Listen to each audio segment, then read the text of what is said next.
for profit on brownfield.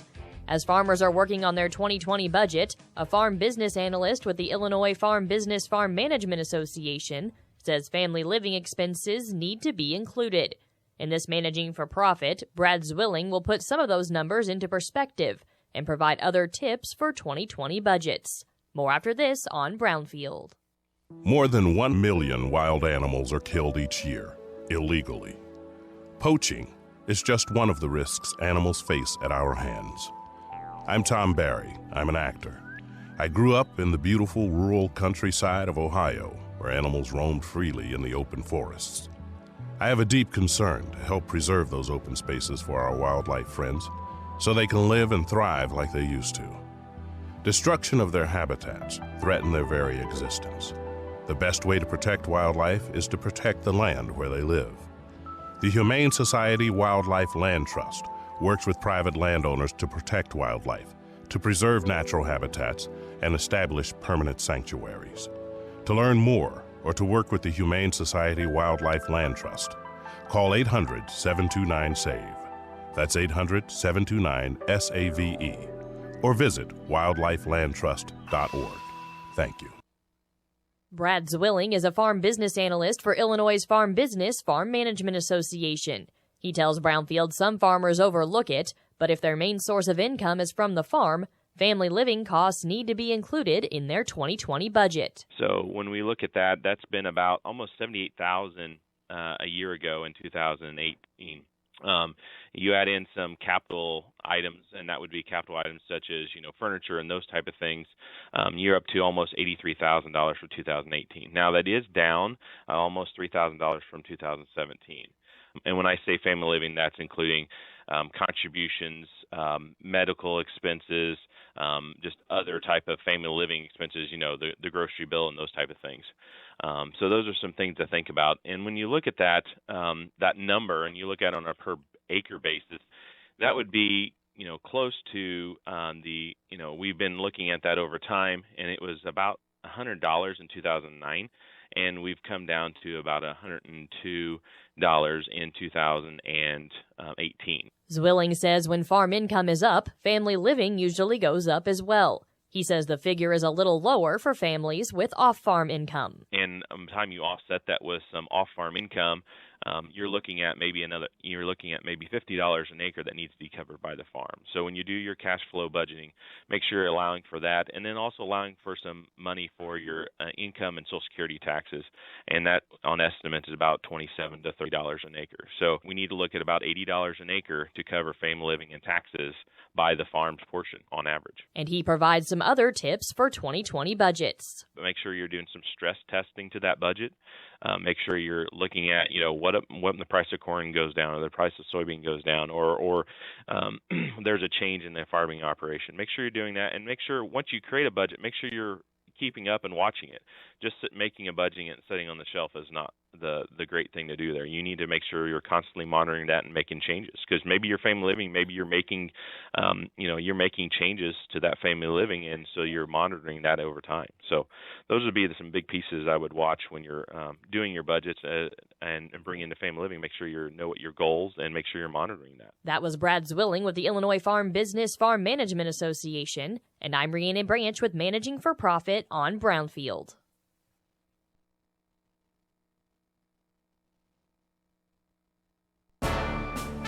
We are the land of the free because of the brave. Alpha Media and Graham Tire want to thank our local military men and women for their service. Our Wall of the Brave is currently displayed at Graham Tire of Fort Dodge. We invite you to stop out to Graham Tire and sign the wall as a show of support for our military. This special Veterans promotion is sponsored by Graham Tire of Fort Dodge, Farm Nutrients, Advanced Heating and Cooling, River Valley Winery and Orchards, the Co-op Bar and Grill, and Alpha Media Fort Dodge.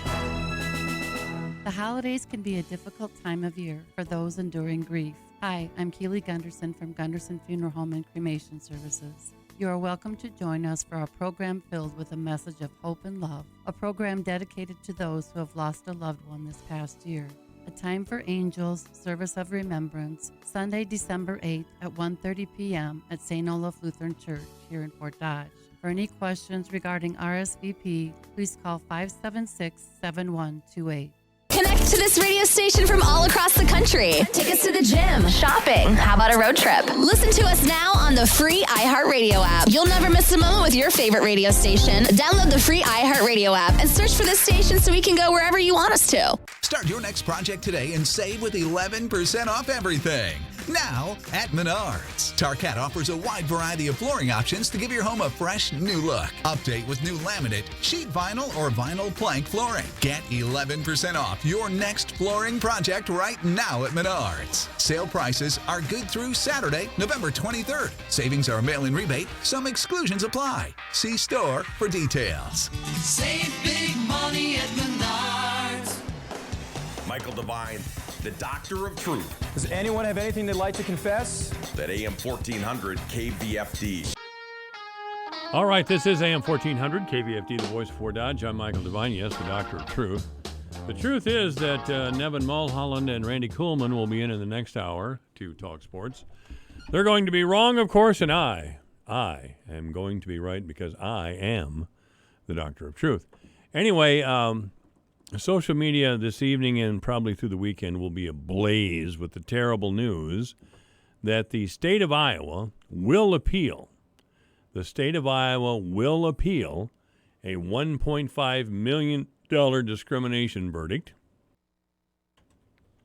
against the state of Iowa and former Governor Terry Branstad. This is the famous Chris Godfrey decision, where clearly the evidence did not support the verdict. The whole thing here is that Chris Godfrey, a gay public official in the Culver administration, was appointed as Workers' Compensation Commissioner.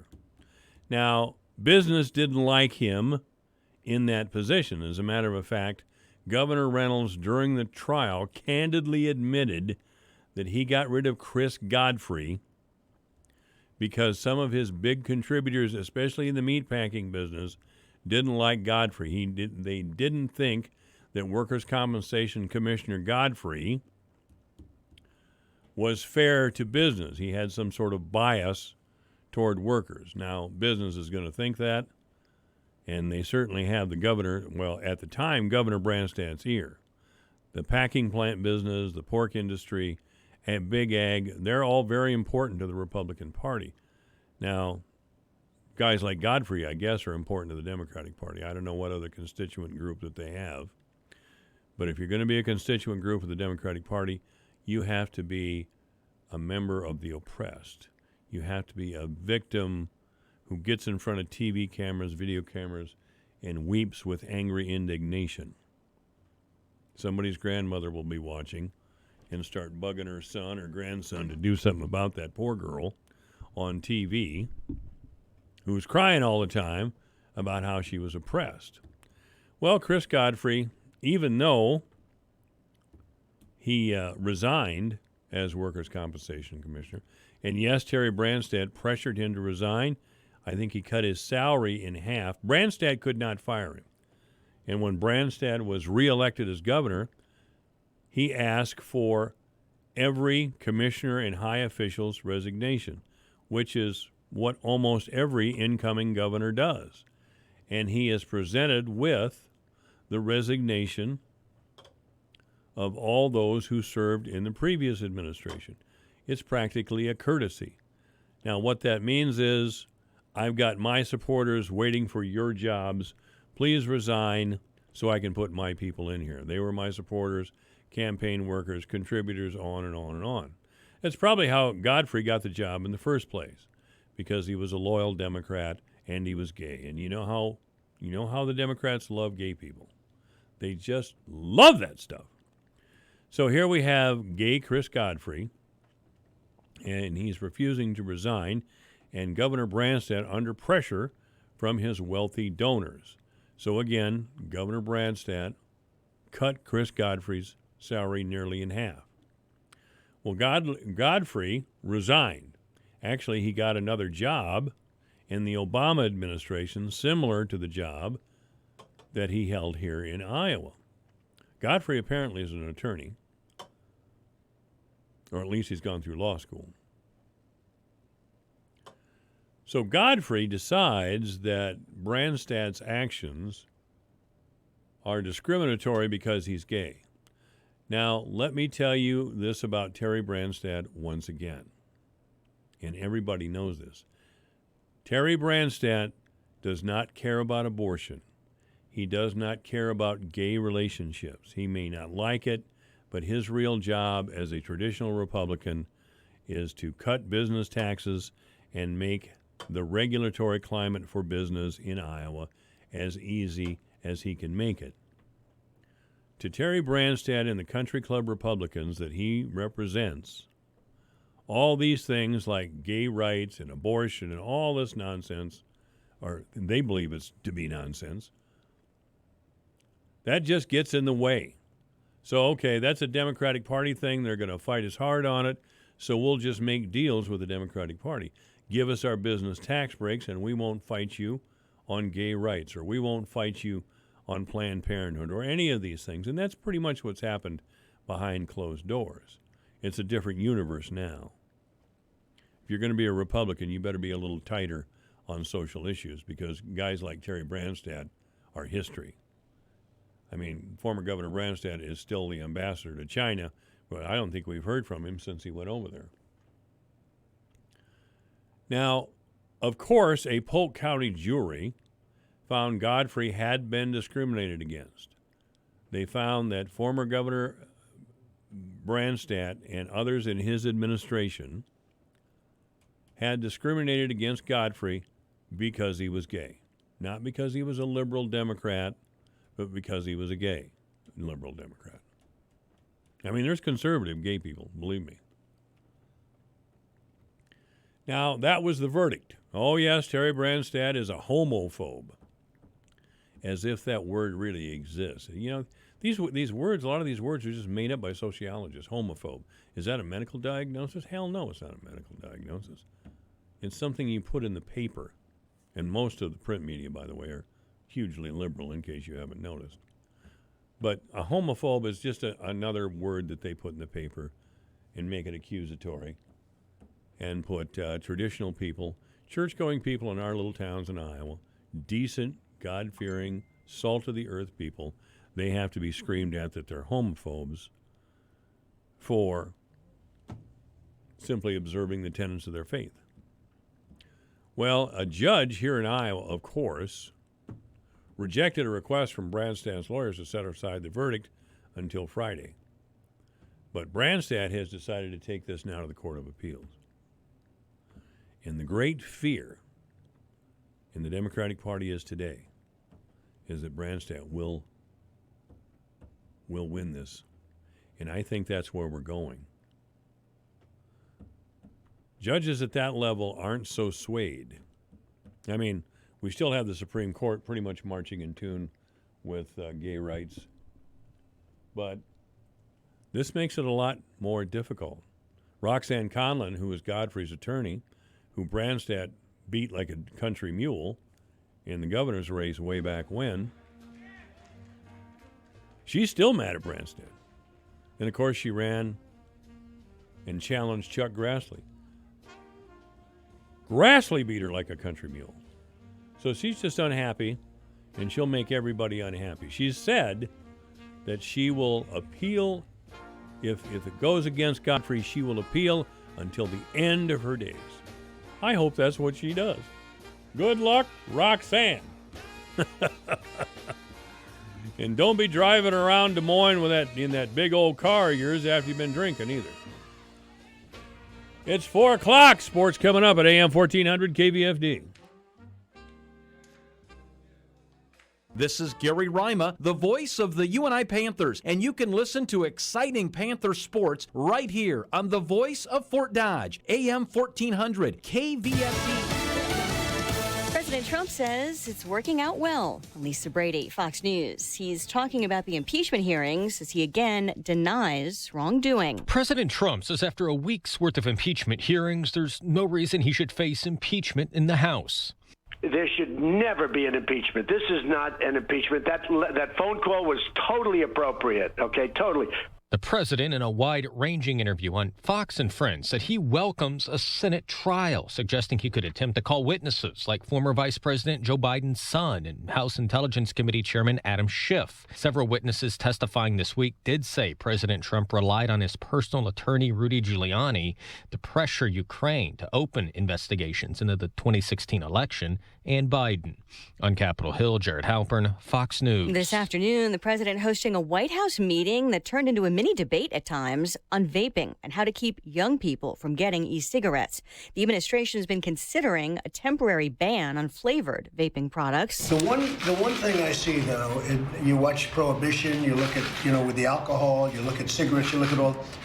If you don't give it to them, it's going to come here illegally. Yes, okay, right. They're going to make it. The president hearing from vape makers as well as health officials and lawmakers, including Utah Republican Senator Mitt Romney. The adults have access to menthol products through Juul. They have a tobacco-flavored products. So that's but putting out cotton candy flavor and what is it, unicorn poop flavor? Look, this is kid product. We have to put the kids first. He's commending the biggest maker of e-cigarettes, Juul, for pulling most of its flavors off the market. Former Penn State assistant football coach Jerry Sandusky today resentenced to 30 to 60 years in prison for child sex abuse. An appeals court had said the mandatory minimums were improperly applied in his case. America's listening. Fox News. Hi, I'm Jay Farner, CEO of Quicken Loans, America's largest mortgage lender. Let's talk credit card debt for a minute. If you feel you're carrying too much of it, you're not alone. The average household in the U.S. carries over $8,000 in credit card debt. Ready for some good news? With a cash-out refinance from Quicken Loans, you can quickly and easily put some of the equity in your home to good use by paying off a lot of that high-interest credit card debt. A great way to take cash out is with our 30-year fixed-rate mortgage. The rate today on our 30-year fixed-rate mortgage is 3.99%, APR 4.18%. Call us today at 800-QUICKEN to learn how taking cash out with a 30-year fixed mortgage might be the right solution for you. And for a record 9 years in a row, J.D. Power has ranked Quicken Loans highest in the nation in customer satisfaction for primary mortgage origination. Call us today at 800-QUICKEN or go to rocketmortgage.com. For J.D. Power award information, visit jdpower.com. Rates subject to change. Pay 1.375% fee to receive this discounted rate. Call for cost information and conditions. Equal housing lender. Licensed in all 50 states. NMLS number 3030. No decision yet from President Trump on whether to sign a bill aimed at punishing Hong Kong and Chinese officials who violate the human rights of pro-democracy demonstrators in Hong Kong. I stand with Hong Kong. I stand with freedom. I stand with all of the things that we want to do, but we also are in the process of making the largest trade deal in history. The bill authorizing possible sanctions won nearly unanimous support in Congress, but China is warning the U.S. to stay out of its internal affairs. Sunday is Election Day in Hong Kong for district council seats. They are not for powerful political positions, but they will send a powerful message depending on the results. And a leading pro-democracy activist today told us it is time for every Hong Konger who believes in democracy to make a mark at the ballot box. Fox's Jonathan Hunt in Hong Kong. More than 30,000 riot police will be on duty. Inspiring words of wisdom from a very young football fan to his favorite team. After losing 5 games, 9-year-old fan Fraser Hartnell thought the Michigan State University football team could use some cheering up. In a letter shared to Twitter, he explains there are a lot of things sadder than losing a game, explaining some people don't have homes, are very sick, some risk their lives in the military, so we can watch a game. Adding, if you lose, be sad for a few minutes, but then remember, you are alive. Games are supposed to be fun, but they are just games. MSU quarterback Brian Lewerke replying, if this isn't the reason to play the game, I don't know what is. Fox's Kristen Goodwin. They're back. Let it go, let it go. Frozen 2 hitting theaters this weekend. Early estimates show a possible $130 million North American launch. Disney has had 5 $1 billion movies already this year. Lisa Brady, this is Fox News.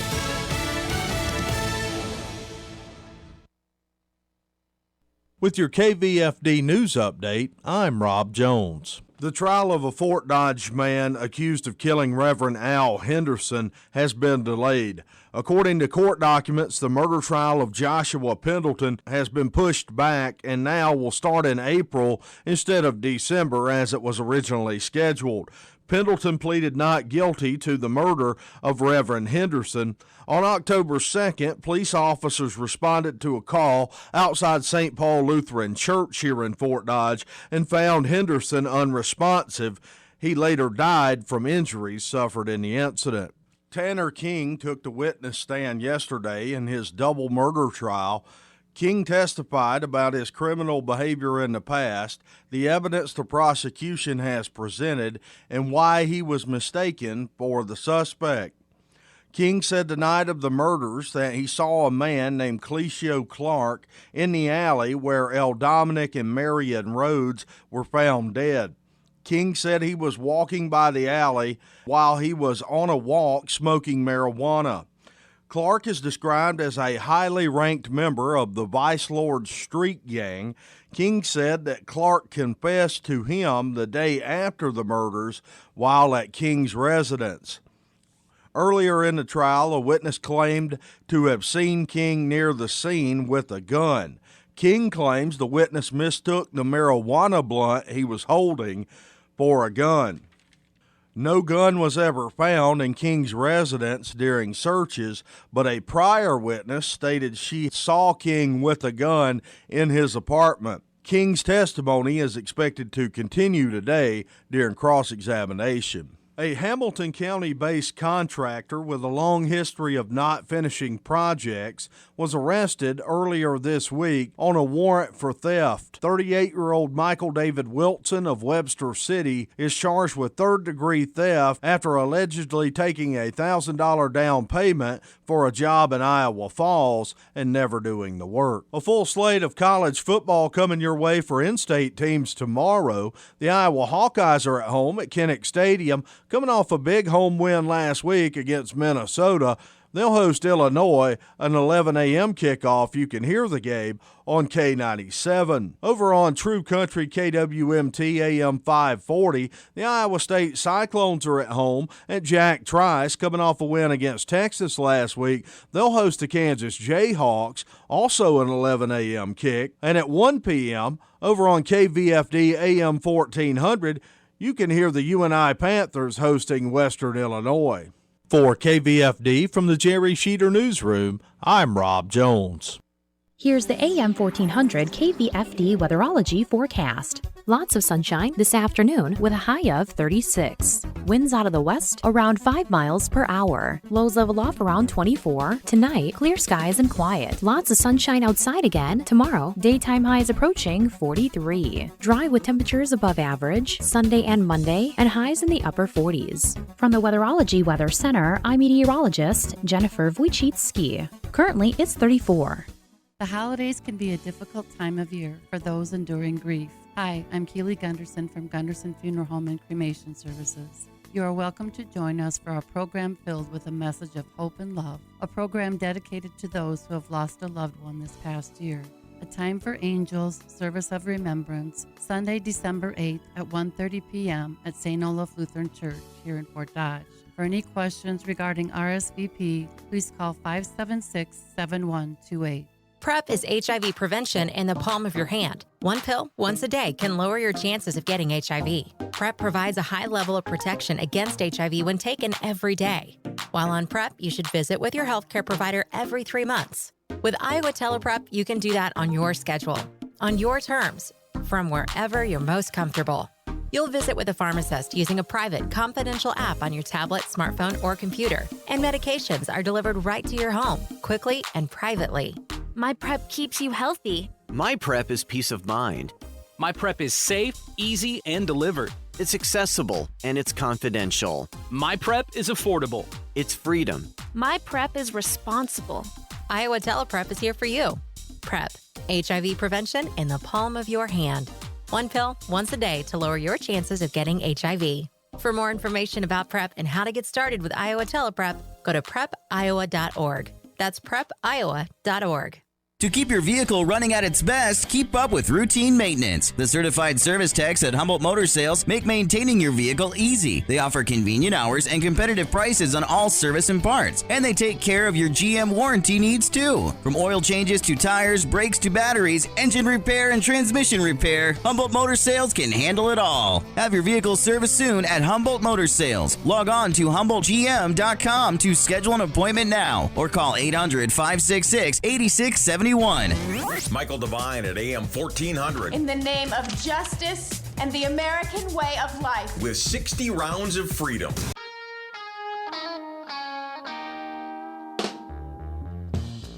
All right, this is AM 1400 KVFD, the voice of Fort Dodge. I'm Michael Devine, the Doctor of Truth. Randy Kuhlman's here, and I think we're awaiting Big Nev. Big Nev Mulholland is going to come over here and straighten us both out, I suppose, Randy.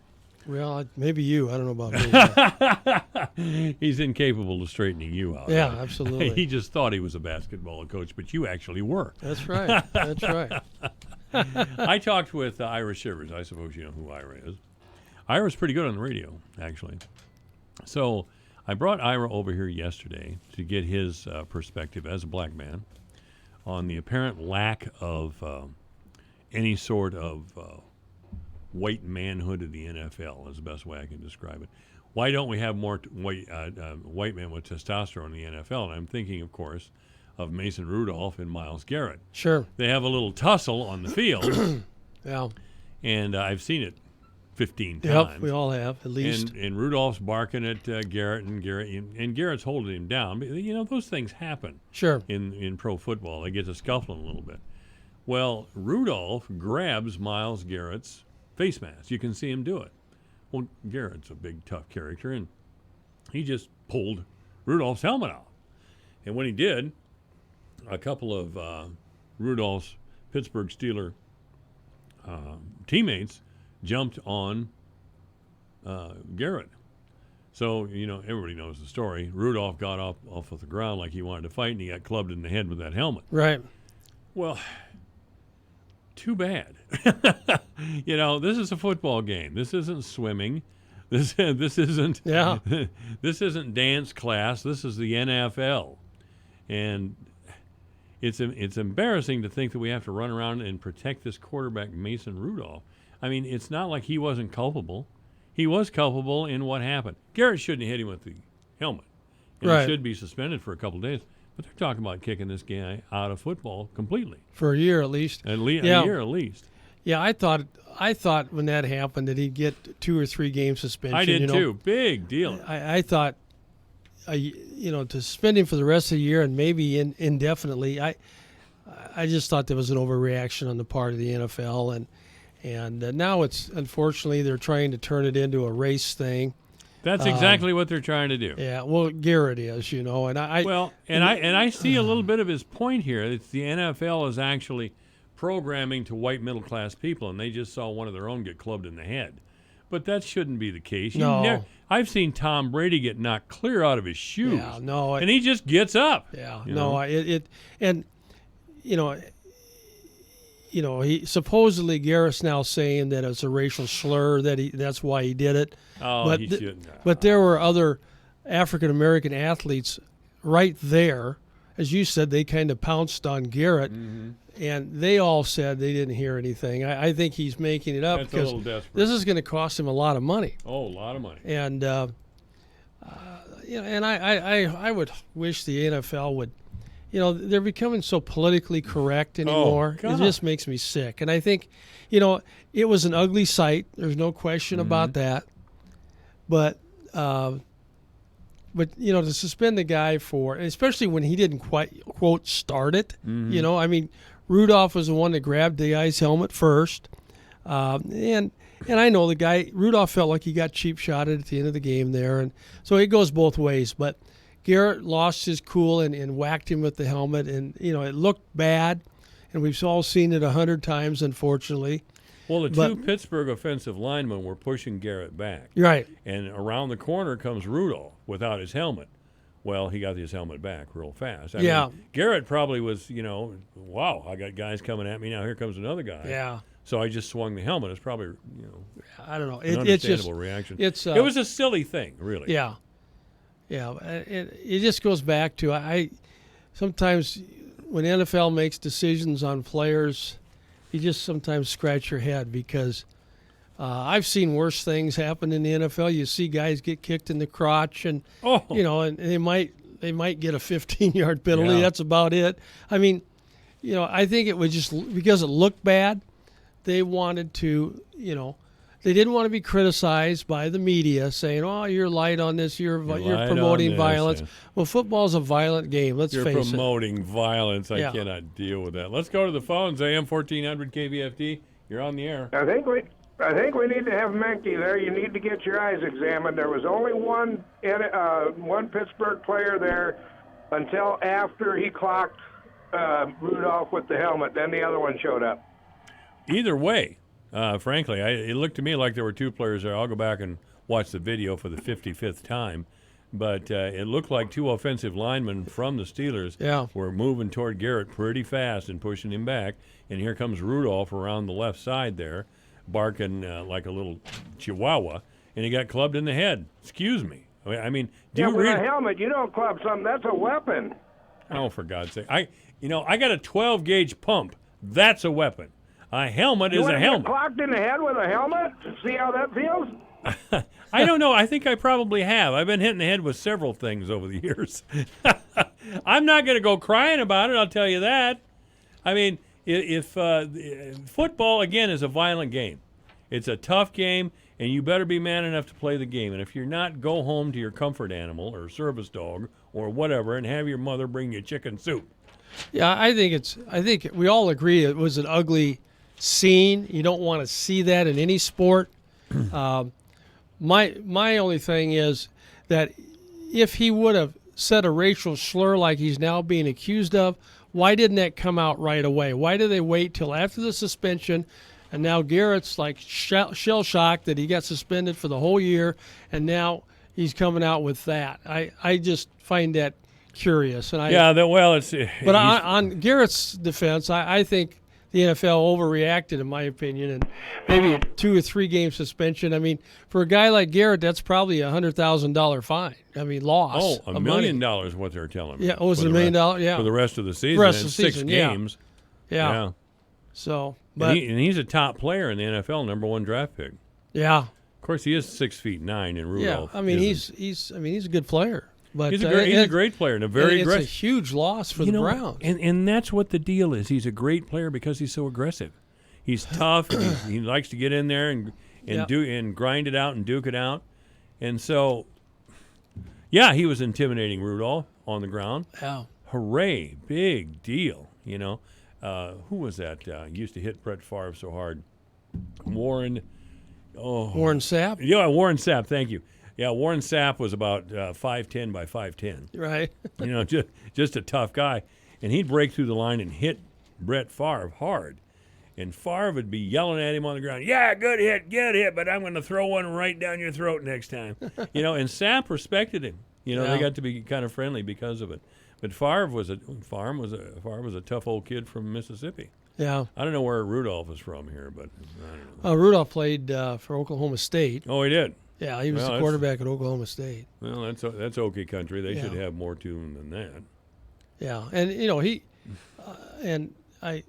Rudolph has played with African American athletes all his life. Obviously at Oklahoma State, I'm sure he's got really good friends.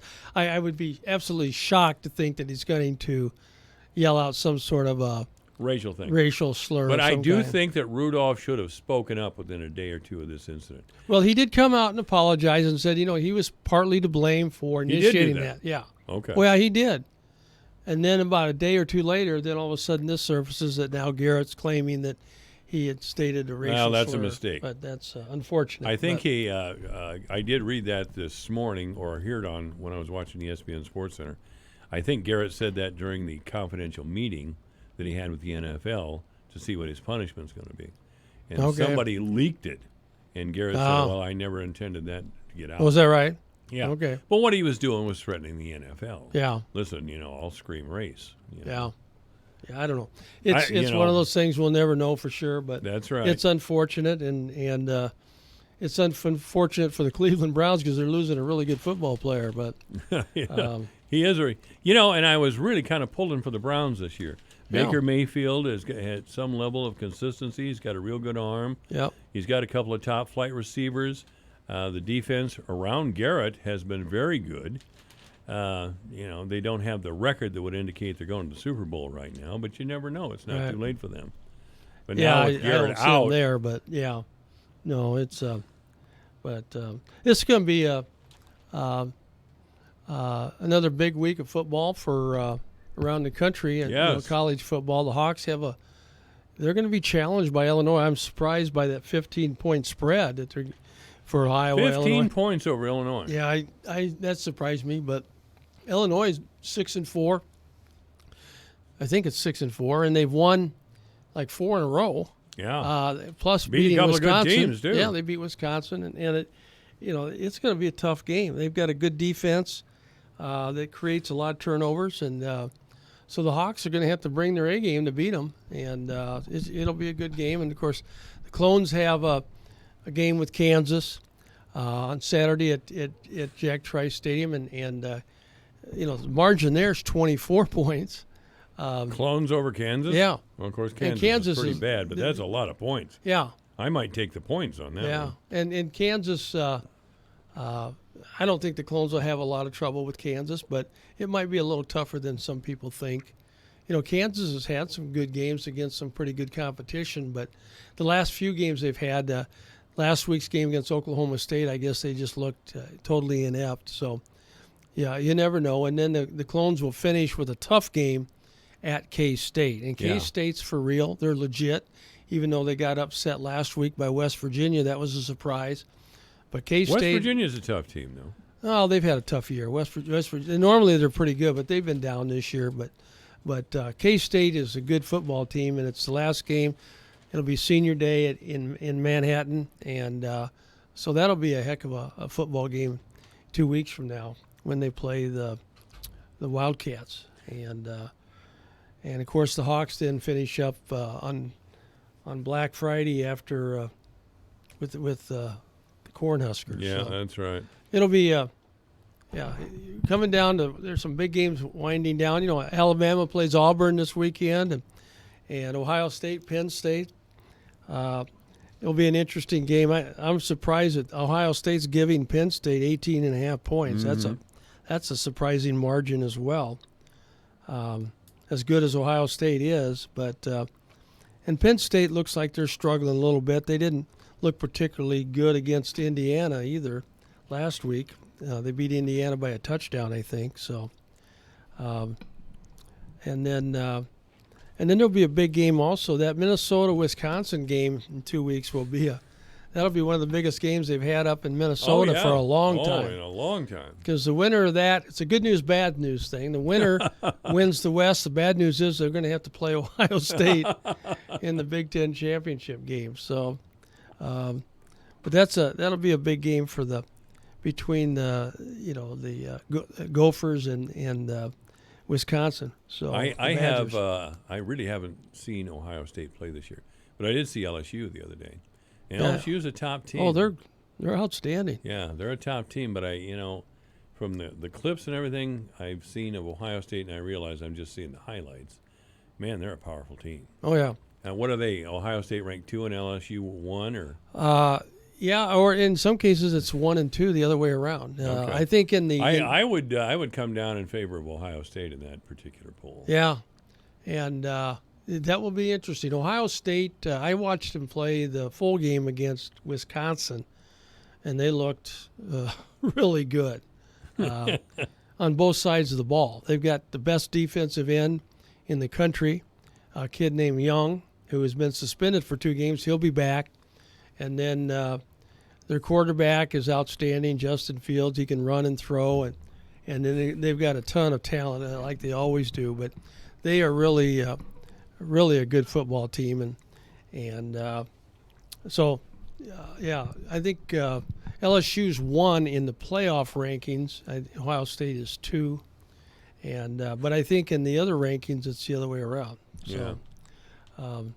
And it'll be interesting. It's we were talking about it at lunch today with this time of year, as Thanksgiving approaches, you got all these college basketball teams and tournaments all over the place. They're playing a lot of games. And there's some interesting games coming up in college basketball mixed in with a lot of really good football.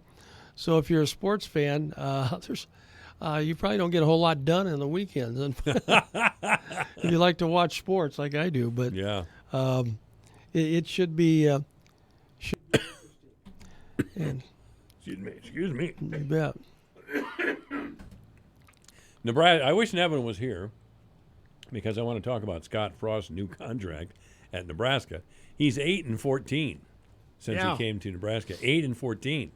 Now they've gotten rid of other coaches with that kind of record. Yeah. So I heard a rumor that the AD at Nebraska had emailed Barta and asked him what he thought he should do, and Barta said give him an extension.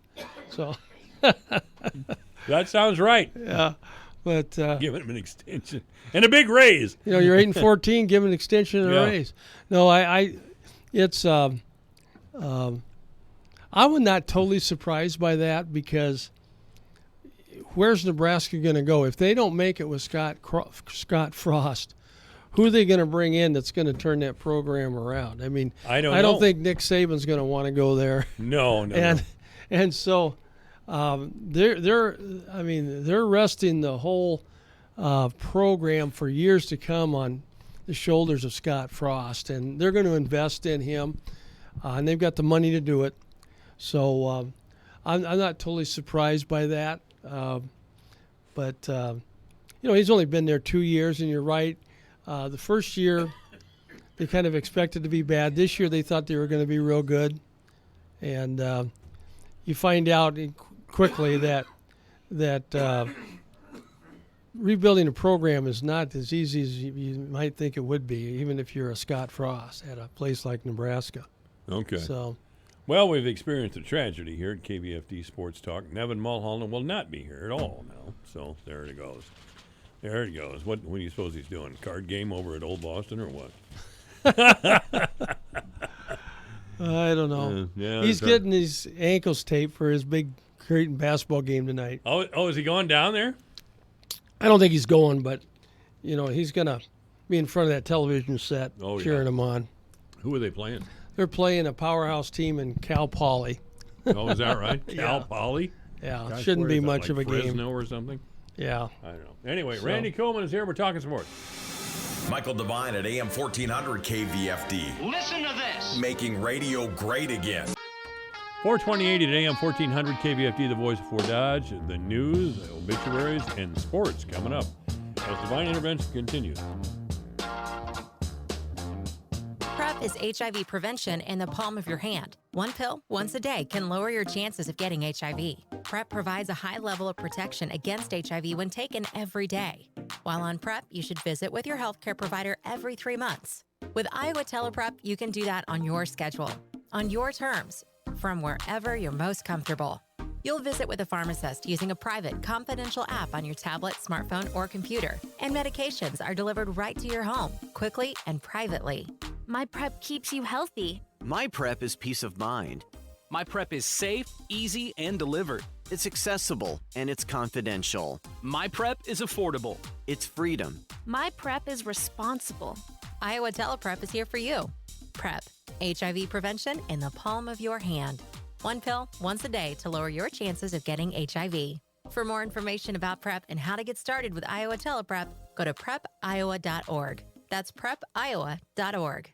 Finding great candidates to hire can be like, well, trying to find a needle in a haystack, but not with ZipRecruiter. Its powerful technology actively finds and invites qualified candidates to apply to your job. So while other companies might deliver a lot of hay, ZipRecruiter finds you the needle in the haystack. See why 4 out of 5 employers who post a job on ZipRecruiter get a quality candidate within the first day. Try ZipRecruiter for free at ZipRecruiter.com/free. That's ZipRecruiter.com/free. Bring on on more acres with the all-new Lexion 8000 and 7000 series combines at Ziegler Ag Equipment. These machines were built to cut through acres with an expanded capacity system for 10% more throughput and the industry's largest grain tank with faster unloading speeds. And optimize your cutting and feeding performance with the right header for the job, like the new Convio Flex Draper from Kloss, offering more visibility, more simplicity, and more efficiency. Ask your Ziegler sales rep for more information, because you can't put more hours in the day, but you can put in more acres.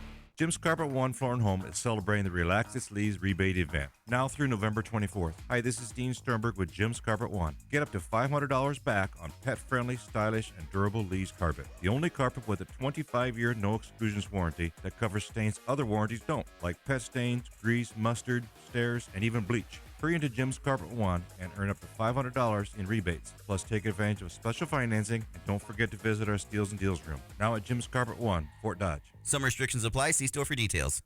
With your KVFD news update, I'm Rob Jones. The trial of a Fort Dodge man accused of killing Reverend Al Henderson has been delayed. According to court documents, the murder trial of Joshua Pendleton has been pushed back and now will start in April instead of December as it was originally scheduled. Pendleton pleaded not guilty to the murder of Reverend Henderson. On October 2nd, police officers responded to a call outside St. Paul Lutheran Church here in Fort Dodge and found Henderson unresponsive. He later died from injuries suffered in the incident. Tanner King took the witness stand yesterday in his double murder trial.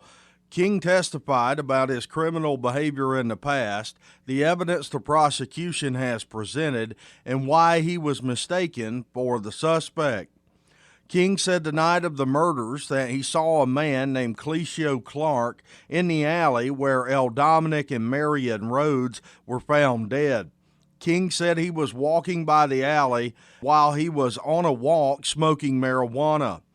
Clark is described as a highly ranked member of the Vice Lord Street Gang. King said that Clark confessed to him the day after the murders while at King's residence. Earlier in the trial, a witness claimed to have seen King near the scene with a gun. King claims the witness mistook the marijuana blunt he was holding for a gun.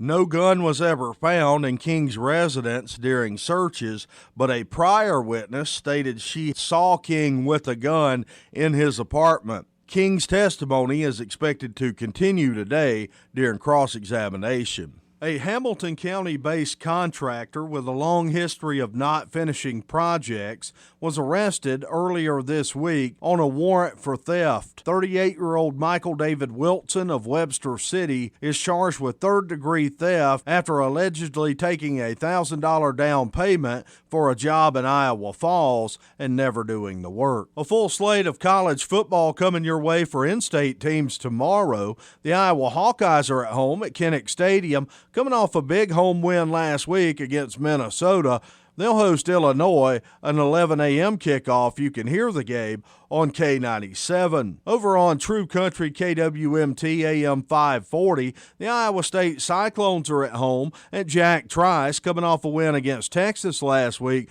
They'll host the Kansas Jayhawks, also an 11 a.m. kick. And at 1 p.m., over on KVFD AM 1400, you can hear the UNI Panthers hosting Western Illinois.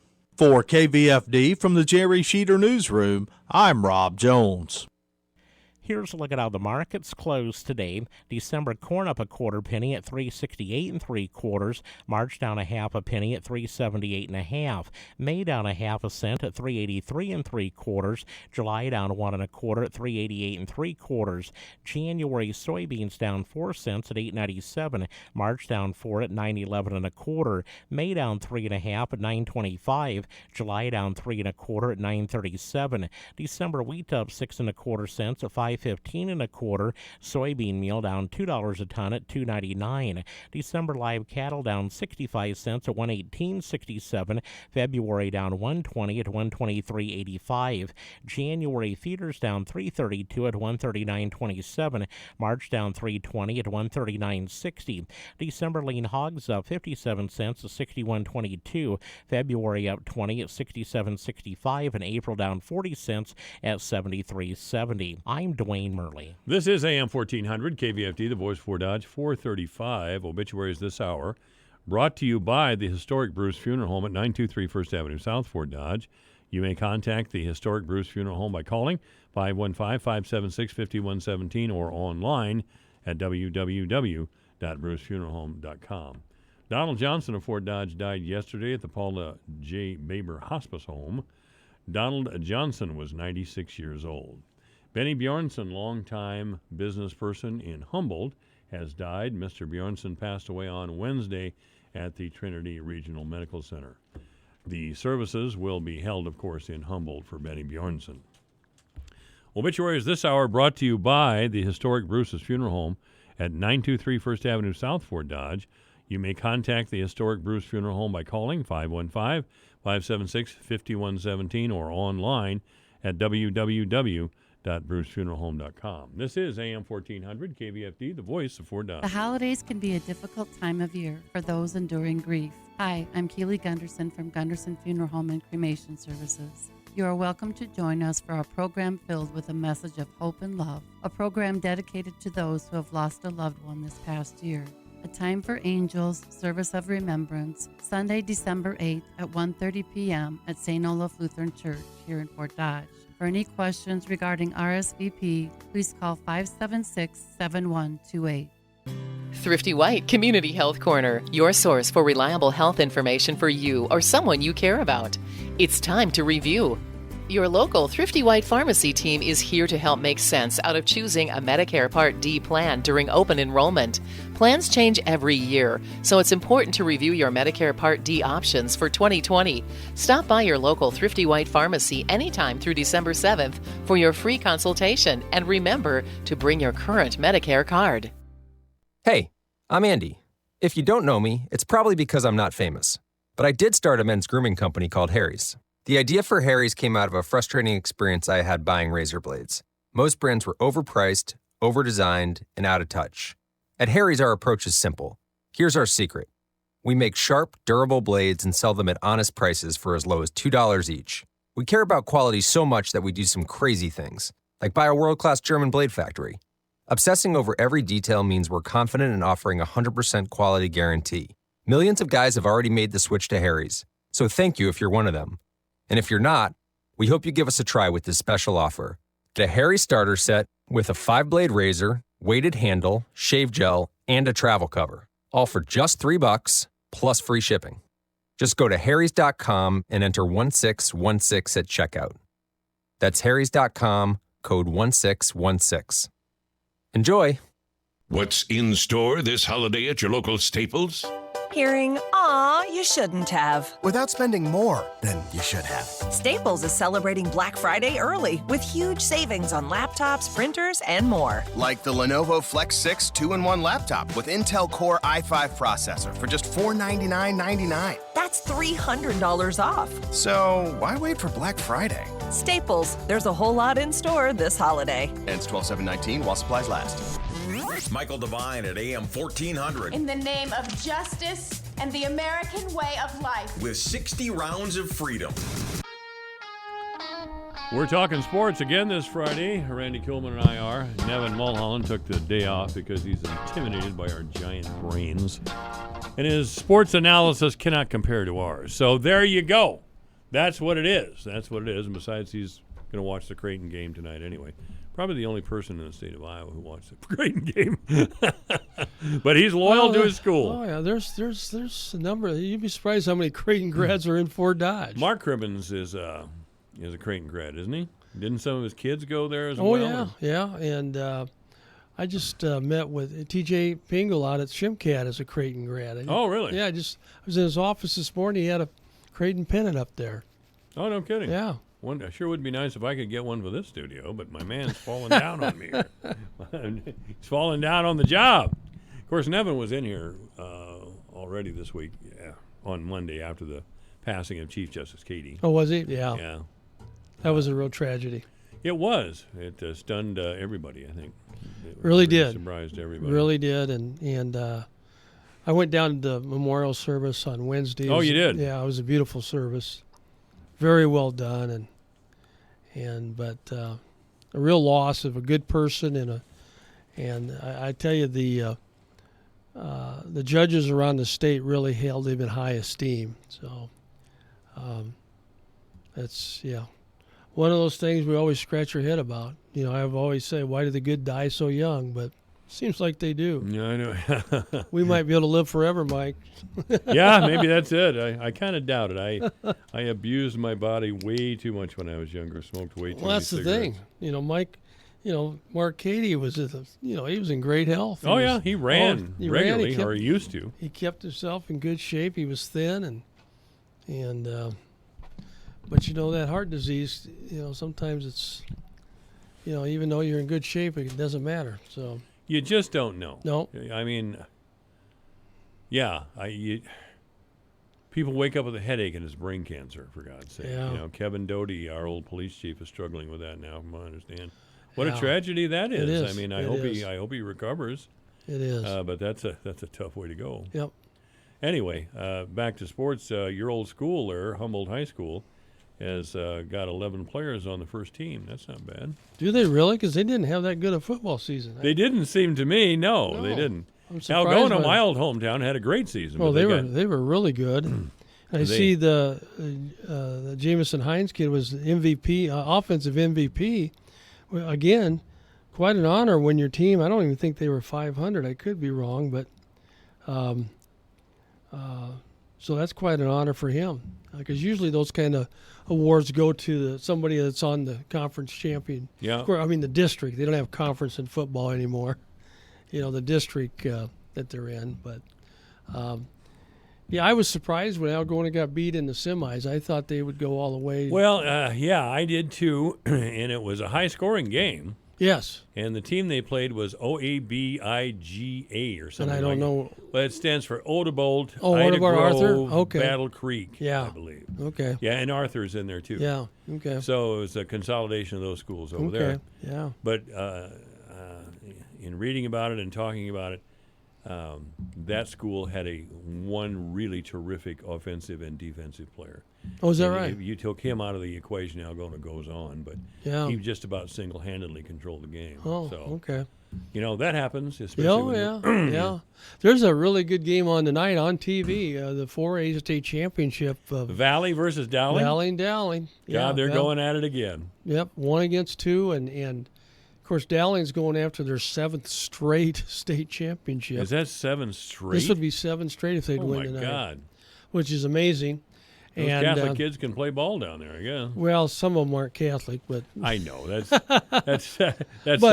the worst kept secret. In the world, they picked up that Valley and Dowling recruit all over the. Yeah, both of them do. All over Polk County. Yeah, they do. A lot of the good football players from around the area want to play for one of those two teams, so they open and roll at either place. And nobody wants to play for Lincoln or North or. No. Yeah. So. It'll be an interesting game, and two powerhouse teams because both of them got to the finals without really being challenged. Yeah. But you can believe they're psyched up for tonight's game. Oh yeah, that's a huge rivalry, of course, and then when you're playing for the state championship. But that'll be a good game to watch. And, oh yeah. Well, where's it at? It's at the Unidome, and it's. It'll be on TV it'll be on Fox, Channel 13, or Channel 17, I mean. So, it'll be a interesting game. So, and then my Hawks, they won last night. Oh, the basketball team? Yeah. I watched a little of that. It was too boring. I mean, the Hawks were way overmatched. What is that other team they were even playing? North Florida. Yeah, North Florida. That's right. And I mean they're.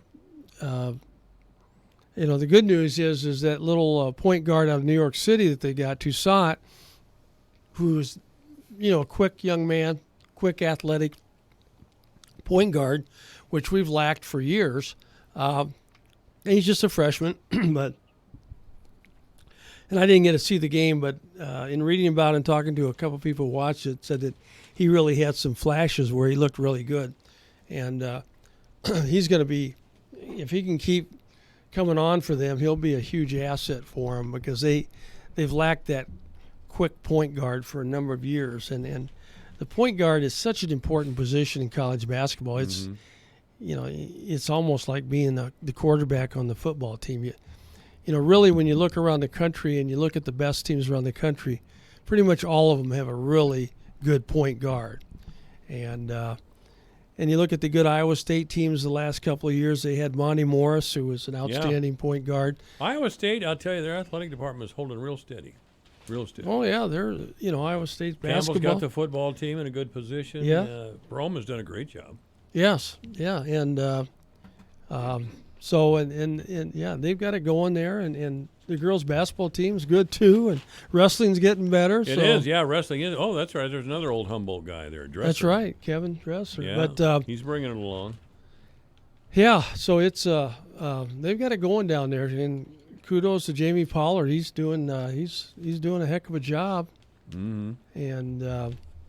So it'll be interesting. It'll be interesting to see how the Hawks do this year. If they have a real disappointing year, it'll be interesting to see how the fans react, and as it relates to McCaffrey and Fran. It's hard to believe this is his 10th year in Iowa. Wow, 10 years for McCaffrey? Yeah, this is his 10th year.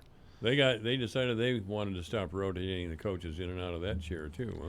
Yeah, and I understand that, but I just think right now the state of our program isn't looking the greatest, and if he can pull off a good year, he ought to be coach of the year. Because as I look at that team, and they've got some good young men on their team, but I just think when you get into the Big Ten, my guess is that there's 13 other Big Ten programs in the Big Ten Conference, 14 altogether. And I would guess that when Iowa steps on the floor with all of those teams, there might only be one, maybe two teams that don't have as much talent as Iowa. I think they're going to face at least 12 Big Ten teams with much more talent than the Hawkeyes have. And now, the Hawkeyes won this game last night at the Las Vegas International Preliminary. At the,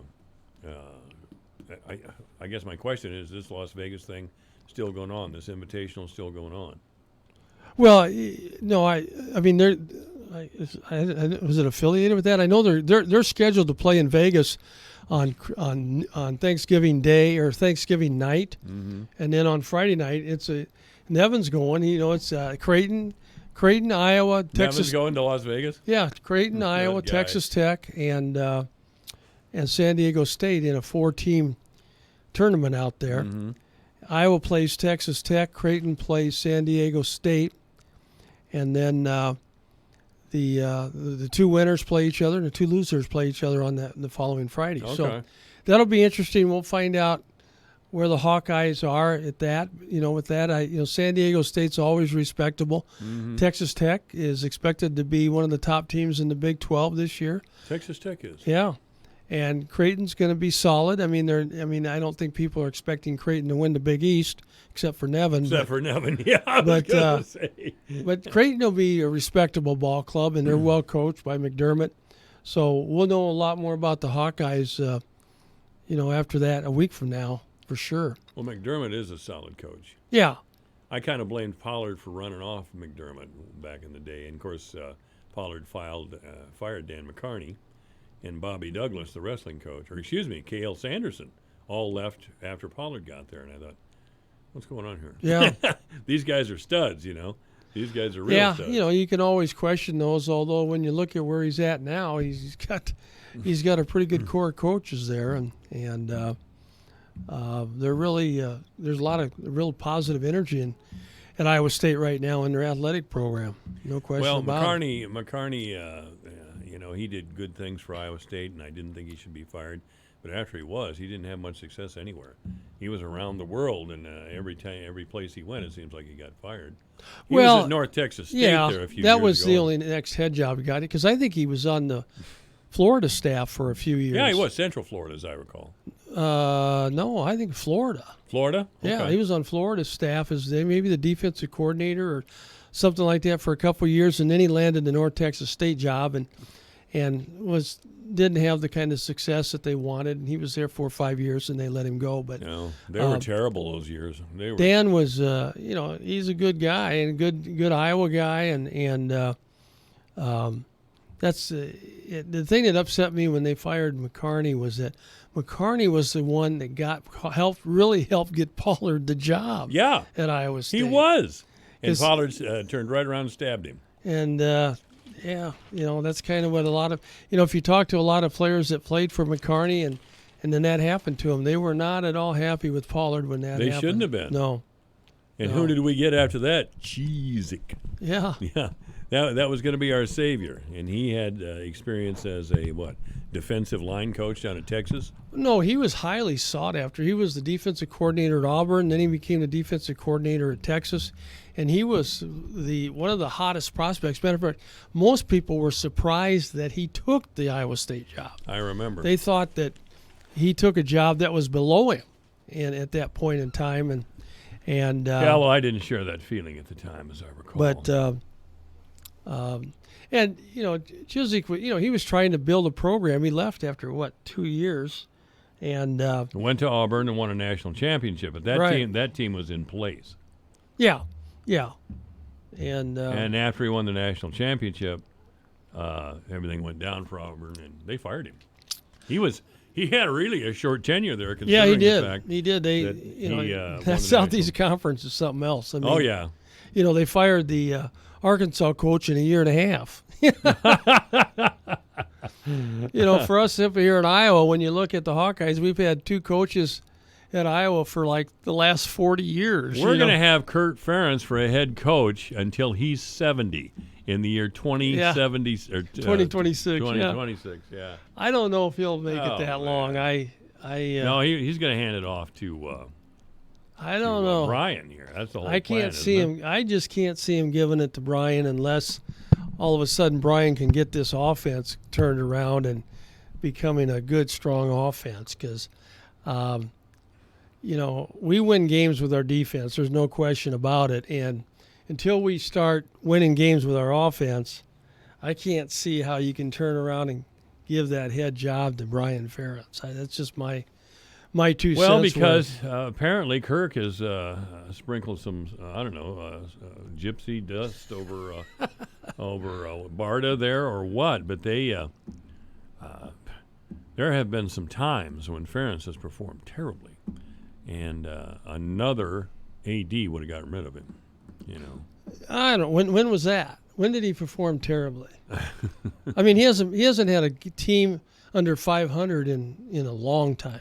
But his record in the Big Ten is abysmal. It's about 50% in the Big Ten. It's a little bit over 500. You're right. I mean, if you want to talk his record, most of his victories come with warm-up teams. You play these guys or Northern Illinois teams you play early in the year just to kind of get your guys' blood moving a little bit, so you get to the big guys at the end of the schedule. Those are the majority of Ferentz's victories. Yeah, and but don't most programs do that? Oh, all of them do. Yeah. So how can you be critical? I mean. Why am I critical? Because I always thought it was a baloney way to do business. That's why. But everybody's doing it, Mike. I know it, and they fill the stands, and it makes money, sells hot dogs, all those sorts of things. And so I'm. Look at Northwestern. Northwestern goes out and they're playing a big schedule. They open with Stanford and they're playing these other big teams. And by the time they get to the Big Ten, they're beat to a pulp. And now they can't beat anybody. They're one of the worst teams in the Big Ten. Yeah. And I'm guessing that Pat Fitzgerald at Northwestern sitting there going, "Why the heck are we doing this?" And Fitzgerald just got a contract extension too. Yeah, that's right. Yeah. And he's been over there quite a long time. Yeah, and he's done an outstanding job at Northwestern. He really has. But look at D'Antoni at Michigan State. Mm-hmm. I mean, he's had great teams at Michigan State. He won the Rose Bowl about 4 years ago, and his record the last 2 years is under 500. So his record is worse than Ferentz's in the last 2 years, and so, in programs, unless you're Ohio State or Alabama and those kind of programs, you're going to have up and down seasons. And the thing that Ferentz has done is he's kept an even keel. And, yeah, you hope that every once in a while you can raise up and really win that Big Ten West and get in the championship game like we did a few years ago. But heck, if Iowa can win their last 2 games, and they'll be favored in both games. What do we got? We got 3 losses, don't we? They'll be 9-3. Mm-hmm. I mean, who doesn't take a 9-3 season if you're Iowa? Nebraska. Well, that's right. But Nebraska doesn't take it. I mean, if we go 9-3, we'll be in the Holiday Bowl out in San Diego, and it'll be a really, really good year. But And that's what we're looking at, the Holiday Bowl. Yeah. I wonder how many bowls there are now. Oh, there there's used to a be the lot of Cotton them. Bowl, Sugar Bowl, and Rose Bowl, Orange Bowl. Yeah, there's a million of them now. Now there's all kinds of, like the Tax Slayer Bowl. You were asking me about some of Ferentz' good year.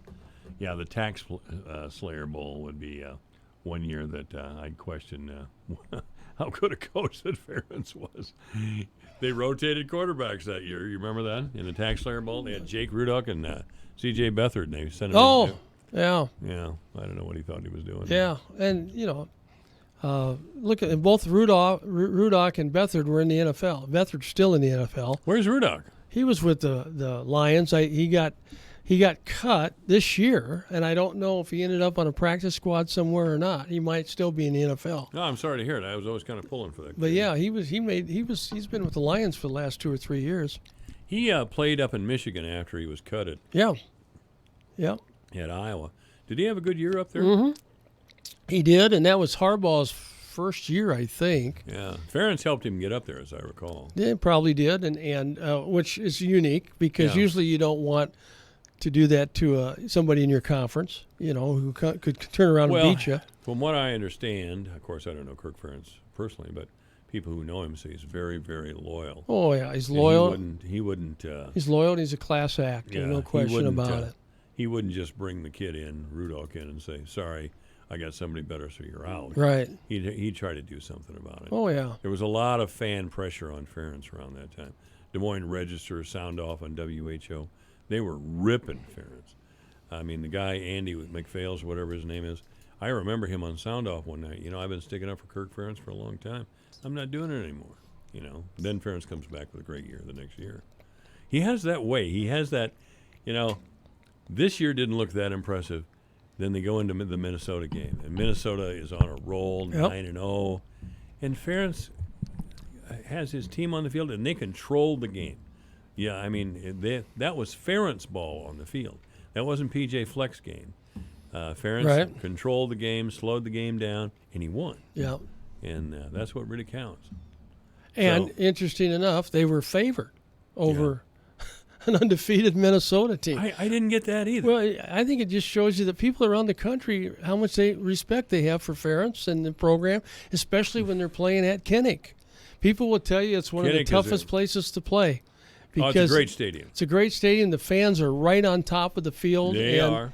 And it's a tough venue for people to come in and play. And Iowa is tough at home, and especially at night. Yeah. Well, that wasn't a night game, but it's still a lot of people picked Iowa to win that game, and they did. And Julie's family had tickets probably on the 35-yard line, about 12, 13 rolls up. We went to a lot of Hawkeye games. It's getting so I can't make that walk anymore, to be honest with you. I want to talk about getting older. But those were great seats. I mean, especially when I was at that end of the field, I mean, the players were right in front of you. Yeah. Oh, yeah. You could hear them threatening each other out there, and breathing hard. The first row is only about 15 feet from the out of bounds. You know, it is. There's not a lot of room down there. But it's a great venue. I'll tell you, on a beautiful fall day, there's no better place to play football. Yep, you're right. I agree. It's not one of those big gross stadiums like they have in some places. Yeah. Michigan, what do they call that? It's not the Shoe. That's Ohio Big State. House. The Big House, yeah. Boy, that is a big house they have up there too. 100,000, 107,000, I think. Yeah, a lot of people can get in that game, and I wonder if Harbaugh is going to get the job done up there. That's another that's great a good question. Team. Eventually, he's got to beat Ohio State. Yes, that's what everybody has. And he won't. I don't think he'll do it this year. So I mean, he'll be like 0-6 against Ohio State or something like that. So, what's your predictions for this weekend? Iowa going to win? I think Iowa will win. I think it'll be a closer game than 15. I'm hoping it's not. I'd like to relax while I'm watching them play. But I think they'll pull it out and win. I think Iowa State won't have any trouble with Kansas. I'm picking Ohio State over Penn State. And Alabama over, it'll be interesting. Alabama doesn't have their quarterback now. No, and they've got to play Auburn. I don't know where that game's at. All right, Randy Coolman's been our guest. Thank you very much, Randy. All right, Mike. All right, 5 o'clock in the afternoon, KVFD Ford Dodge. From tuning an engine to replacing a fuse, you can learn it all under the hood. Heard every Saturday afternoon from 2 till 4 on the voice of Fort Dodge, AM 1400 KVFD. The next steps. I'm Lisa Lacera, Fox News. Lawmakers are on break for Thanksgiving, but once they return to Washington, they'll make the next move in the impeachment inquiry of President Trump. First, House Intelligence Republicans and Democrats are crafting their respective reports. Then sometime after the Thanksgiving holiday, you can expect House Intelligence Republicans and Democrats to send those reports to transmit them to House Judiciary, their findings after marathon hearing sessions over the past week. In Judiciary, articles of impeachment would be drawn up. Fox is told potential articles are bribery, contempt of Congress, obstruction of justice, and abuse of power. Fox's Mike Emanuel on Capitol Hill. President Trump this afternoon telling reporters it was a good week in what he calls the impeachment hoax. We have tremendous support. I think Roger's around here someplace. I don't think I've ever seen support in the Republican Party like we do right now. We've never had this kind of support. Earlier, the president said he would welcome a trial in the Senate, calling for the whistleblower Adam Schiff and Hunter Biden to testify.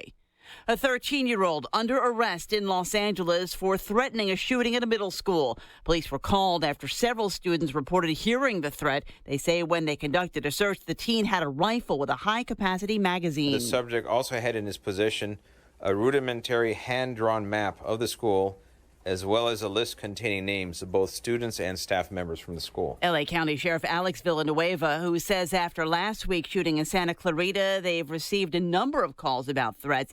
Earlier this week, another boy was arrested for making a threat at a different school. Former Penn State football coach Jerry Sandusky resentenced to the same 20 to 30 years imposed against him in 2012 for sexually abusing children. Wall Street stocks closing higher after 3 days of losses. The Dow rose 109 points. The Nasdaq added 13. America's listening to Fox News. Hey, this is Jay Farner, CEO of Quicken Loans. Quicken Loans is celebrating our best quarter ever, and now we're celebrating some of the lowest refinancing rates ever. Rates are historically low. You may be able to reduce your rate and save money on your monthly mortgage payment right now.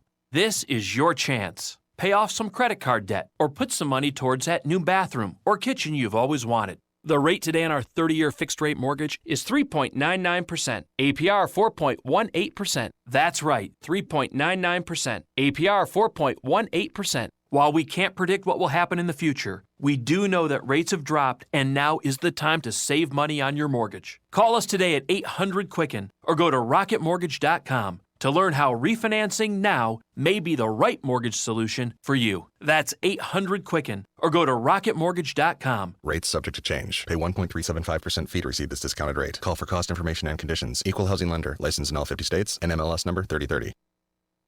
With your KVFD news update, I'm Rob Jones. The trial of a Fort Dodge man accused of killing Reverend Al Henderson has been delayed. According to court documents, the murder trial of Joshua Pendleton has been pushed back and now will start in April instead of December as it was originally scheduled. Pendleton pleaded not guilty to the murder of Reverend Henderson. On October 2nd, police officers responded to a call outside St. Paul Lutheran Church here in Fort Dodge and found Henderson unresponsive. He later died from injuries suffered in the incident. Tanner King took the witness stand yesterday in his double murder trial. King testified about his criminal behavior in the past, the evidence the prosecution has presented, and why he was mistaken for the suspect. King said the night of the murders that he saw a man named Clecio Clark in the alley where El Dominic and Marion Rhodes were found dead. King said he was walking by the alley while he was on a walk smoking marijuana. Clark is described as a highly ranked member of the Vice Lord Street Gang. King said that Clark confessed to him the day after the murders while at King's residence. Earlier in the trial, a witness claimed to have seen King near the scene with a gun. King claims the witness mistook the marijuana blunt he was holding for a gun. No gun was ever found in King's residence during searches, but a prior witness stated she saw King with a gun in his apartment. King's testimony is expected to continue today during cross-examination. A Hamilton County-based contractor with a long history of not finishing projects was arrested earlier this week on a warrant for theft. 38-year-old Michael David Wilson of Webster City is charged with third-degree theft after allegedly taking a $1,000 down payment for a job in Iowa Falls and never doing the work. A full slate of college football coming your way for in-state teams tomorrow. The Iowa Hawkeyes are at home at Kinnick Stadium. Coming off a big home win last week against Minnesota, they'll host Illinois, an 11 a.m. kickoff. You can hear the game on K97. Over on True Country KWMT AM 540, the Iowa State Cyclones are at home at Jack Trice. Coming off a win against Texas last week, they'll host the Kansas Jayhawks, also an 11 a.m. kick. And at 1 p.m., over on KVFD AM 1400, you can hear the UNI Panthers hosting Western Illinois. For KVFD from the Jerry Sheeter Newsroom, I'm Rob Jones. Here's the AM 1400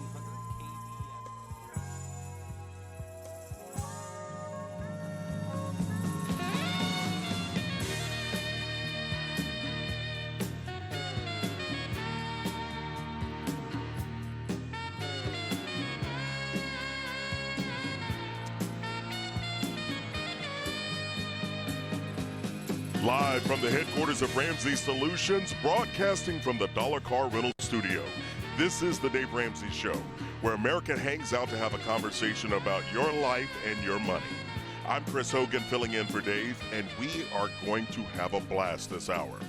I know you're out there and you're wanting to chase down results. You've got some dreams to live and some people that you want to help. Well, guess what? It can all begin here.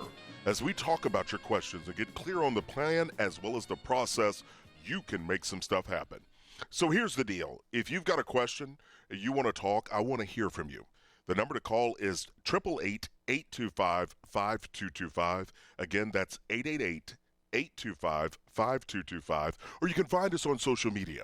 At Ramsey Show, you can find us there, whether it's on all the social media platforms, or you can look me up at Chris Hogan 360 as well. Would love to hear from you. Okay, I'm going to get to the phones because that's what we do. I've got Archie on the line, calling in from New York. Archie, how are you? How you doing, Mr. Hogan? Oh, I'm focused and not finished, my friend. What's on your mind? Oh, thank you for having me on the show. Yes. Sorry, sir. Go ahead. No, sir. I said, how can I help you today?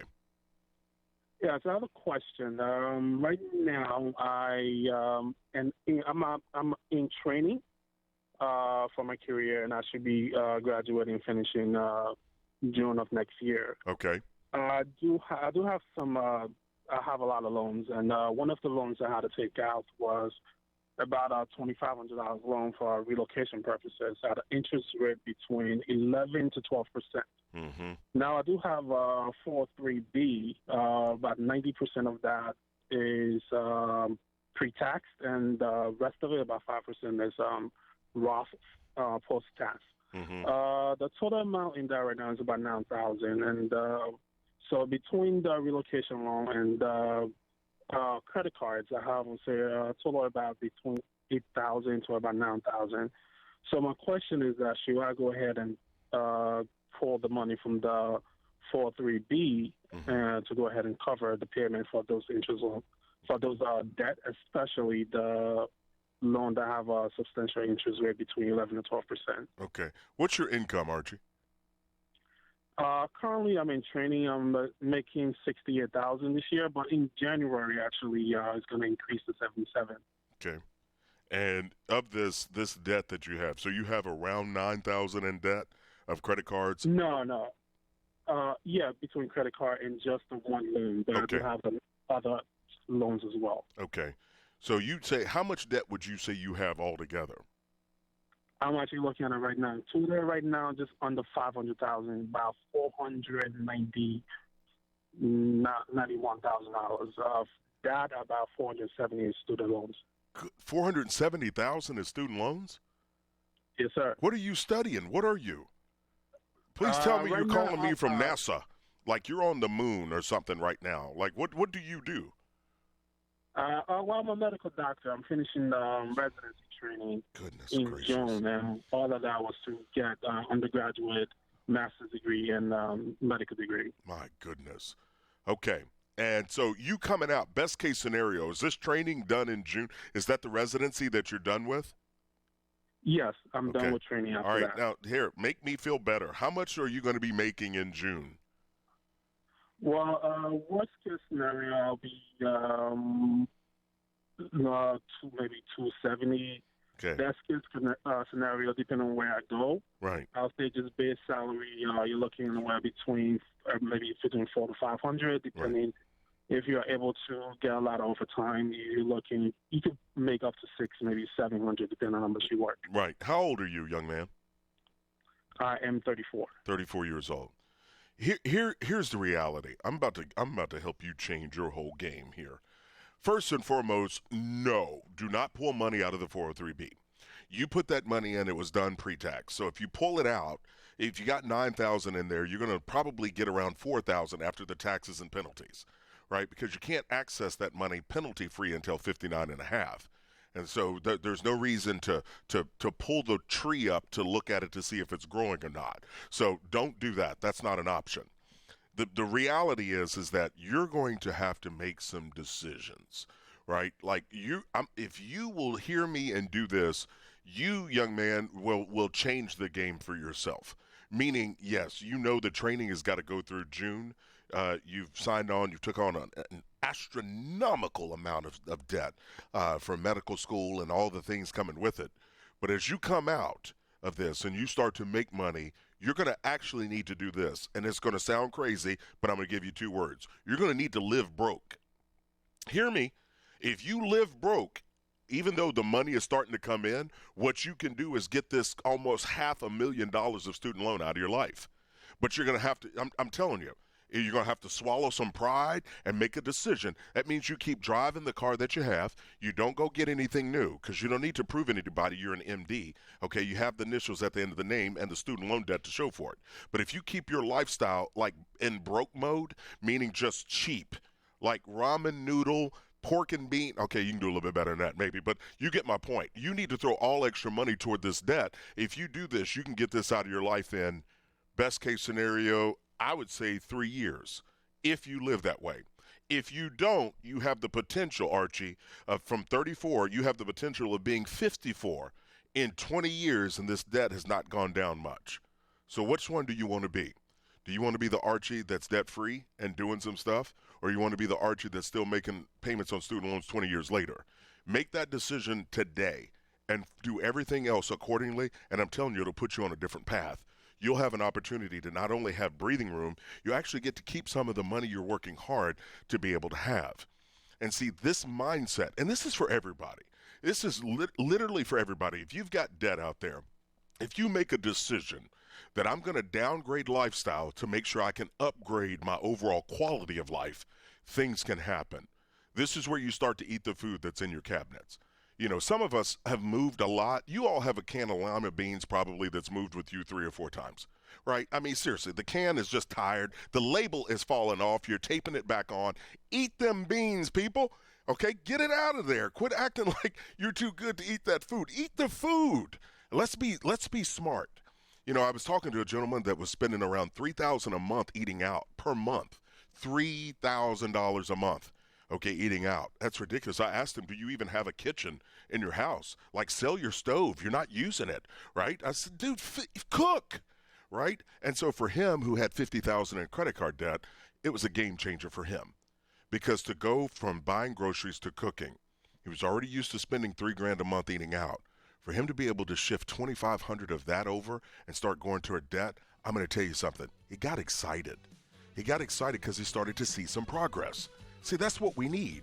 Sometimes we need a new perspective so we can have an understanding of a real plan. This is The Dave Ramsey Show.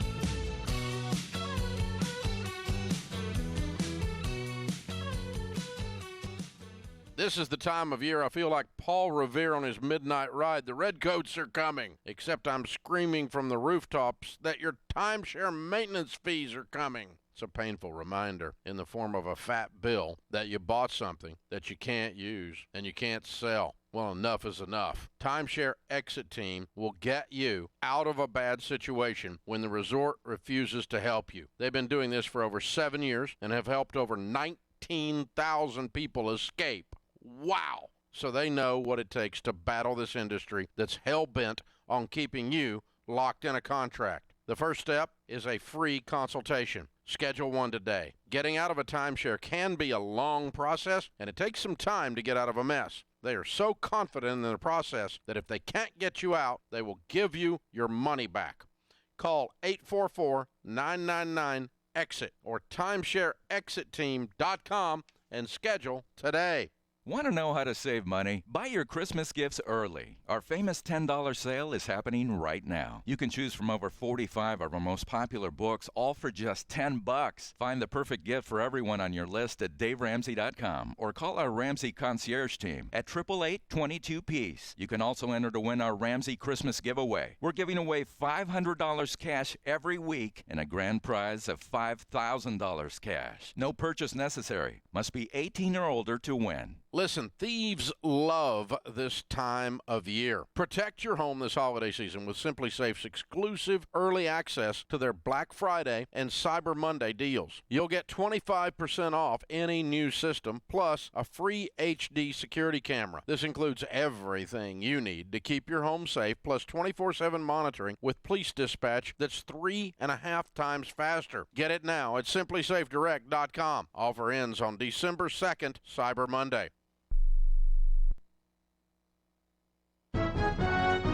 Radio Iowa News is presented by the Iowa Department of Public Safety Governor's Traffic Safety Bureau. Wearing a seatbelt increases your chances of surviving a crash by 45%. It only takes 2 seconds to buckle up. Good evening. I'm Dar Danielson. State Ag Secretary Mike Naig says the Federal Energy Regulatory Commission has announced an alternative dispute resolution process with propane distributors.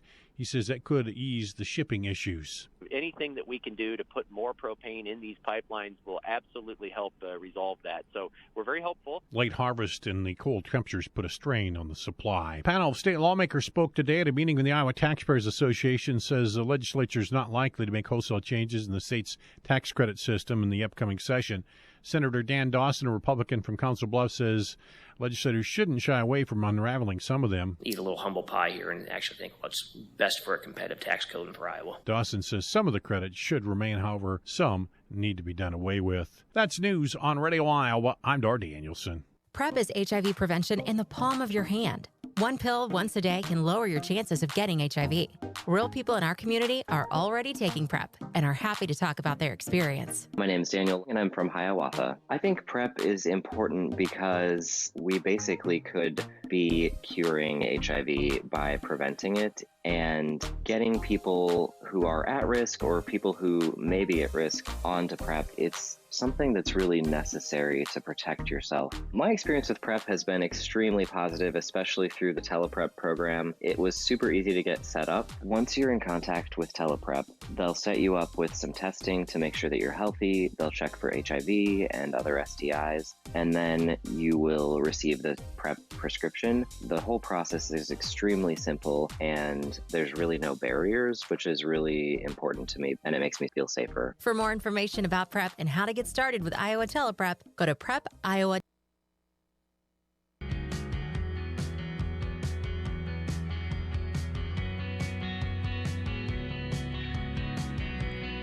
Hello, everyone. You are listening to The Dave Ramsey Show.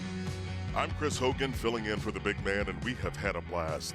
I just want to tell you, if you are ever in Nashville or near Franklin, I want you to come by and visit the new office. We are so excited to be here. We got all moved in July, and we have all of us under the same roof for the first time in 10 years. We had grown so much. We were all over the place, kind of spread out within several blocks of each other, but we're all here. And I tell you, I love meeting the people out in the lobby. Just amazing folks. One gentleman is here for his birthday from Southern California. I've met several people from Florida, a couple from Connecticut. I mean, so from all over. So if you get a chance to stop by, come visit Melissa Wilson over at the Baker Street Cafe. She will take care of you and give you coffee and cookies, all kinds of things that I've baked for you personally. I'm just playing. No, she does the baking. I didn't do that. But we'd love to see you and love to see the smiling faces and to come visit us here at the office. All right, if you're out there and you've got a question, we want to hear from you. The number to call is 888-825-5225. Again, that's 888-825-5225. We want to hear from you. Call us. Amanda's by the phones, ready to talk to you. And if you prefer, you can send us a message on social media at Ramsey Show or find me at Chris Hogan 360, however you want to do it. But we want to hear from you. All right, I'm going to get to the phones. I've got Aaliyah on the line. Aaliyah, how are you? Hi, I'm good. How are you? I am good. Where are you calling from?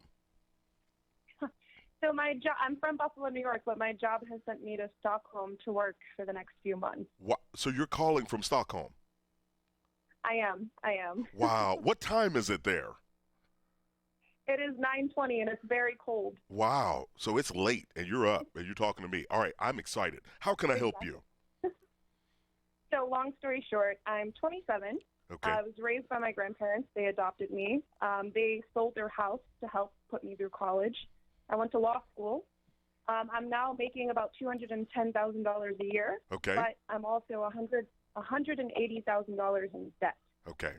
So my question is that my grandparents, they're in their 80s now. The house that they live in, they own, but it's not in a great neighborhood. Okay. I would like to pay them back and buy them a house. So I have a house, and then I have the student debt on the other hand. Mm-hmm. And my question is, do I pay down this humongous student debt, or do I just go for it? And I have about $50,000 saved up right now, buy them a house, still happy. So that's my dilemma. Another thing, too, is that the house that they live in, we can rent, so we can get about $900 per month, so that can go towards the mortgage. And then I would have, these two sets of very large debts on my credit report. Right. So is the goal, let me ask you this, Aaliyah, because number one, you are very articulate. You've thought this through. You've been thinking about this for how long? It's ever since I was maybe 14 years old. You've got a burning desire in your heart to show them how much you appreciate them, don't you? Exactly. And life's short. They're not going to be there forever. So. Yeah. No, I hear you. Yeah. And I tell you, do they love you? They do. I know. Very much so. Yes, they do. And I say this because as I'm talking to you, I think they love you and care enough for you that they would want you to make sure you're putting yourself on solid financial ground. Does that make sense? It does. And the solid financial ground is right now you're not in a position to be able to buy them a home. Okay? Right. Now, I'm just being honest in looking at this for what they've done for you. Now, here's what you could do. I think you could do something amazing with them. I think you could take them on a trip. I think you could take them on a cruise or do something like that to really show them and let them know how much you appreciate them. But I do think that you do have the opportunity with your career path that you'll be able to do something eventually. But I would say right now, the best gift you could give them and you would be to get intentional on attacking these student loans. The law school loans. I'm serious. And you said, I love that you know your numbers, but you said you have about almost 180,000 in student loans? That's correct. Okay. And you're making around 200,000 right now? That's correct. Okay. So imagine, if you were to get really, really focused, Aaliyah, how long do you think it would take you to pay off that student loan? Well, I would really, say... Yeah, really, really focused. Okay. 3 years? I think so too. I really do. Now, think about that. So you got to decide there's some things you're not going to do that your friends are going to be doing because they're going to let that law school loan hang out like a family member. But if you're not, and you free it up in 3 years, you imagine this student loan debt is gone of what you were paying. Now you're able to start to build wealth for yourself. So I think what you have is opportunity. Again, you could do something really, really special for them. You could take them on a trip, take them on a cruise, do something. The house, not just yet. And the only reason why is you don't want to take on that debt. Then you're going to be trying to get a house. And now we look up, Aaliyah, and imagine now you've got 2 mortgages and the student loan debt, right? You're going to be living paycheck to paycheck, young lady. And you're too smart, you've worked too hard, you've sacrificed to get where you are. I say do something nice for them, write them a letter, tell them, talk to them, walk them through your appreciation and your gratitude. But more importantly, give yourself solid financial footing, and you move forward. We don't want to go backwards, we want to go forward. And that's what I do. I really would, I'm going to be honest with you. And you get intentional, and in 3 years you knock out this student loan debt. And now you look up and you've got an opportunity to do things with your money that you never thought you could do before. Thank you for that call. Wow. We are international, okay? You need to know this. The Dave Ramsey Show, the Chris Hogan Show, we have listeners all across the world and love to hear that we had someone calling in from Stockholm. Great opportunity to be able to have a conversation. All right, next up I've got Carol on the line. Carol is calling from Indiana. Carol, how are you? Good. How are you, Chris? Oh, I'm focused and not finished. What's on your mind, hon? I recently got introduced to you guys through my sister, and we have a little discussion going on about credit cards. I feel like I benefit from the credit card. My husband and I only have one, and it's to take vacations for free a year. For free? I don't... For free, yeah. Oh, okay. Well, that's what I mean is the plane ticket. So I pay $100 a year fee for the credit card, but on a monthly basis, we put about $7,000 a month. Always pay it off because we do all of our monthly budgeting, bills, everything is inclusive. Right. And that equals out to about 84,000 points a year, and I at least get 3 round-trip tickets a year with those points. Okay. So if you switch that to numbers, it's at least $600 a year, and I'm only paying a $100 fee. I feel like I'm making $500 off this credit card. Oh, you're making money. What magical card is this that you have? This is the United Sky Miles. Okay, all right. And you all have been doing this how long? Actually, the Southwest, we just switched to United. Okay. How long have you been doing this? You know, I've been doing this for the last 8 years because my husband was in medical school and we couldn't afford traveling. And we thought, wow, this is a good way to travel for free. Yeah. And so your sister is telling you what? What's the debate? What's the question? Because you have a magic card. The debate here is, I feel like I appreciate what you guys do, but I feel like we are one of the wise couples that looks to benefit versus... What's your all's net worth right now? Card. What's your net worth right now? Our net worth? Probably 400. Okay. Well, I don't know what you mean by net worth. Well, I mean, all that we're out of medical school. Right. Well, I mean, we're probably Yeah. Well, here's the reality. What I mean by net worth is you take everything that you own minus anything that you owe on, and so you add that up. That's a net worth. I'm going to tell you this. 98% of people aren't paying off the credit cards each and every month. And I can tell you something else. And this is my mic drop moment, people. I talked to over 10,000 millionaires. I asked them how they got there. Guess how many told me it was because of points and rewards and miles? Not a one. So, honey, you keep your unicorn card and you do what you need to do. The rest of the people out there that are focused and not finished, pay them things off, shut them down, and live your life. This is the Dave Ramsey Show.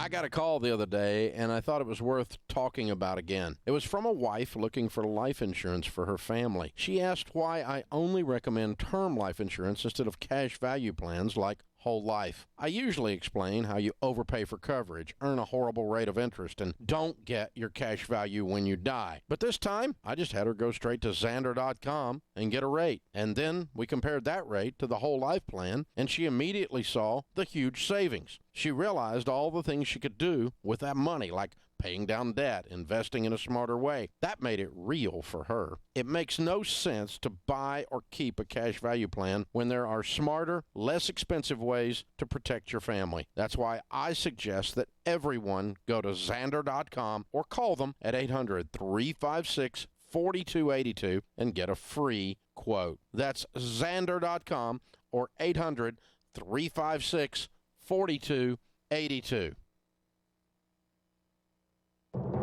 I'm Connell McShane. This is the Fox Business